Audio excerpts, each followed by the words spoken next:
ಇನ್ನು 2 ತಿಂಗಳ ಗೃಹಲಕ್ಷ್ಮಿ ಹಣವನ್ನ ಮುಖ್ಯಮಂತ್ರಿ ಸಿದ್ದರಾಮಯ್ಯ ಬಿಡುಗಡೆ ಮಾಡಿದ್ದಾರೆ.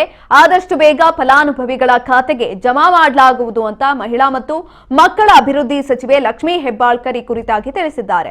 ಖಾನಾಪುರ ತಾಲೂಕಿನಲ್ಲಿ ವೀರಭೂಮಿ ಕ್ರಾಂತಿವೀರ ಸಂಗೊಳ್ಳಿ ರಾಯಣ್ಣ ವಸ್ತು ಸಂಗ್ರಹಾಲಯ ಸಮಾಧಿ ಬಳಿಯ ಕೆರೆಯಲ್ಲಿ ಕ್ರಾಂತಿವೀರ ರಾಯಣ್ಣ ಪ್ರತಿಮೆ ಲೋಕಾರ್ಪಣೆ ಸಮಾರಂಭದಲ್ಲಿ ಮಾತನಾಡಿದ ಅವರು, ನಾವು ಅಭಿವೃದ್ಧಿ ಕೆಲಸದ ಕಡೆ ಮಾತ್ರ ಗಮನವನ್ನ ಕೊಡ್ತೇವೆ ಅಂತ ಹೇಳಿದ್ರು.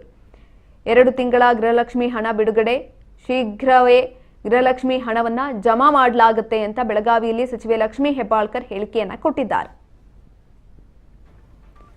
2 ತಿಂಗಳ ಗೃಹಲಕ್ಷ್ಮಿ ಹಣ ಡಿಲೇ ಆಗಿತ್ತು, ಜೊತೆಯಲ್ಲಿ ಫಲಾನುಭವಿಗಳು ಕೂಡ ಗೃಹಲಕ್ಷ್ಮಿ ಹಣ ಬಂದಿಲ್ಲ ಅನ್ನುವ ನಿಟ್ಟಿನಲ್ಲಿ ಕೆಲವೊಂದಷ್ಟು ದೂರುಗಳನ್ನ ಕೂಡ ಕೊಟ್ಟಿದ್ರು. ಇದಕ್ಕೆ ಸಂಬಂಧಪಟ್ಟಂತೆ 2 ತಿಂಗಳ ಗೃಹಲಕ್ಷ್ಮಿ ಹಣವನ್ನ ಮುಖ್ಯಮಂತ್ರಿ ಸಿದ್ದರಾಮಯ್ಯನವರು ಬಿಡುಗಡೆ ಮಾಡಿದ್ದಾರೆ. ಆದಷ್ಟು ಬೇಗ ಫಲಾನುಭವಿಗಳ ಖಾತೆಗೆ ಈ ಒಂದು ಹಣ ಜಮಾ ಆಗತ್ತೆ ಅಂತ ಸಚಿವೆ ಲಕ್ಷ್ಮೀ ಹೆಬ್ಬಾಳ್ಕರ್ ಕೂಡ ಹೇಳಿಕೆಯನ್ನ ಕೊಟ್ಟಿರುವಂತದ್ದು. ಶೀಘ್ರವೇ ಗೃಹಲಕ್ಷ್ಮಿ ಹಣ ಜಮಾ ಆಗತ್ತೆ ಅಂತ ಹೇಳಿದ್ದಾರೆ. ಈ ಮುಖಾಂತರ ಫಲಾನುಭವಿಗಳಿಗೂ ಕೂಡ ನಿರೀಕ್ಷೆ ಹೆಚ್ಚಾಗಿದೆ.